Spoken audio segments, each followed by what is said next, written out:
In 130 years of gas-powered glory, the automobile industry has produced some stunning and memorable designs, others not so much. Today we look at 7 cars dating as far back as 1948 that may have been otherwise just fine or even excellent were it not for their repugnant styling.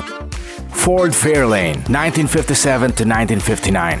The second-generation Ford Fairlane that debuted for 1957 may be single-handedly responsible for killing off the huge tail fins that characterized most American cars of the 1950s. Ford took its detail to the extreme with fins about 9 feet long that extended all the way to the Fairlane's door line. The rest of the car was not much better, its front end able to pass for the rear end of most vehicles. Even the upscale Skyliner convertible shows here was not a pretty sight. Nissan Cube, 2009 to 2014. The Cube is proof in pudding why most car designs are not asymmetrical. Its wraparound rear window extends for a pillar-less effect on one side, but not the other. Overall, the bulbous and overwrought design did not catch on with buyers, as Nissan saw sales slow to a trickle until the Cube's 2014 demise. Hyundai Tiburon, 2000 to 2001. The specific Tiburon compact sport coupe that wins our ugly award in the post-refresh first-generation model when Hyundai further ruined what was already an ugly car by changing its front clip from ho-hum to oh yuck. No better way the Tiburon's dual-side body characterized the joint to make a car that looked like it was traveling in 2 directions at once. The modern Genesis Coupe and the Veloster are much more attractive.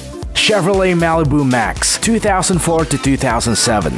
By the turn of the millennium, once dominant station wagons were seen as your grandma's car and the antithesis of cool. Chevrolet thus marketed its Malibu-based wagon as a 5-door extended sedan, a gimmick made possible by the Max's stupid fox trunk that jutted out from the rear hatch. Throw in blocky fender flares that did not quite look right and a lame cartoon show name, and no one was sad when Chevy killed the model with the Malibu's redesign.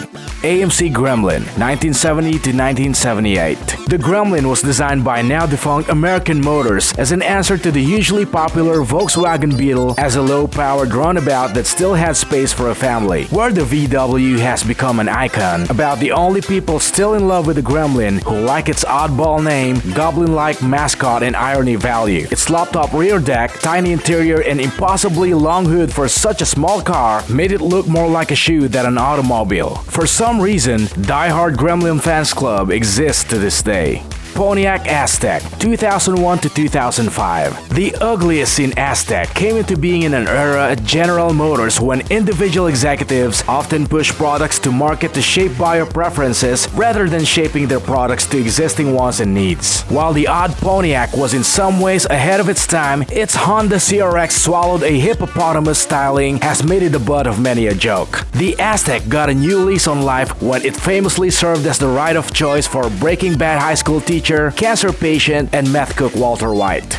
Davis D2 Devon, 1948. Uglier than the Aztec? Yes indeed. The D2 Devon 3-wheeler that sat 4 passengers across one long bench saw just 1 model year of production before the fledgling automaker's founder was sued by employees he failed to pay and eventually convicted of theft and fraud. The car itself resembles those 25-cent plastic rides for kids in front of grocery stores, and that is being generous. Some may see ahead of its time. We see a rolling toaster. Which of these cars are the ugliest in your opinion?